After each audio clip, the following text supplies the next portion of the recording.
Hey, what's up?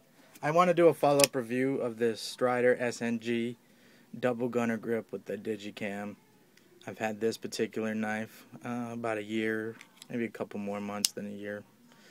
I can't really remember, but I did a really long review on it when it was still fairly new. So I'm just showing you how the Digicam has held up. And while I have not cut no concrete or anything like that, cardboard, zip ties, anything else is fair game. Whittling marshmallow sticks and all that. So you can see it's lightened to some degree, but it's still there. It's not chipping off or anything. You can see some wear where it's starting to get faded a little bit where the thumb opens it and whatnot. But it's still all there. There is no rust on the blade. I'm really happy with the coating. I'm not sure if it's DLC coated or not. You can see kind of some cardboard, looks like cardboard ink or something still on it. So you can see the back of it.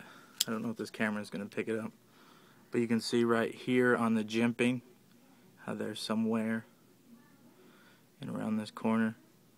That's the only part that I've wore totally off. It's still really hard to see. You can see the thumb stud. It's kind of worn on the right side. A little bit on the left too. Action is still the exact same. There's still that just a hair of flex in the side to side. No up and down. Overall, just very happy with the knife. It's not going anywhere. I just want to show you, I don't think I did this in the other like 40-minute total review I had on this thing. Just show you some thicknesses of how thin this double gunner grip actually is. Here's an XM18. You can kind of see how much thinner. You notice this in your pocket. This just disappears. Let's go up next to a Sebenza. You see the Sebenza's thicker, not quite, you know, as big as the XM18 was, but so the SnG is thinner than this, and the Umnum.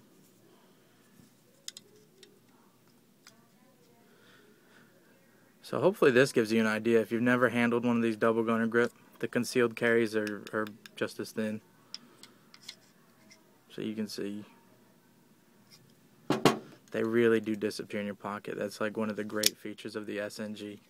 It completely, like the concealed carries and the double gunners, you don't feel them in your pocket at all. And if you've ever carried, this is a Spyderco Delica. If you've ever carried one of these, you know how thin and pocket friendly they are to carry. And if you look at the thickness, you can see the blade's a lot thicker on the SnG, and that's what you're paying the money for, and the toughness and all that. But look at that. It's almost just as thin as the Delica, which is just a fantastic EDC. Something that carries so well that you really forget that you have it on you until you need it, and it's there and it's bomb proof and all that. Cuts great. Oh yeah, one more thing. I'm gonna try to keep this video short, but over the year I've been using this, the heat treat is probably some of the best I've ever had with S30V. I've had no problems with chipping or anything. Holds a fantastic edge for a really long time, and will come back with just, I don't know if I've ever even put it on a medium Spyderco rod. I may have. The brown Spyderco stones. I mostly upkeep it with the ultra fine stones and a strop, and it's still crazy sharp, and I use it. So heat treat is fantastic. So good job on that. I think they're still using Paul Bowes, his formula. So anyways, that's it. Hopefully I answered a few questions that you may have had long term. Highly recommend. They're coated Digicam. I think it looks badass, but also it provides a lot of protection and stays pretty well. I wouldn't go cutting concrete or anything with it, but you can see regular EDC stuff holds up great. Thanks for watching, guys. We'll catch you later.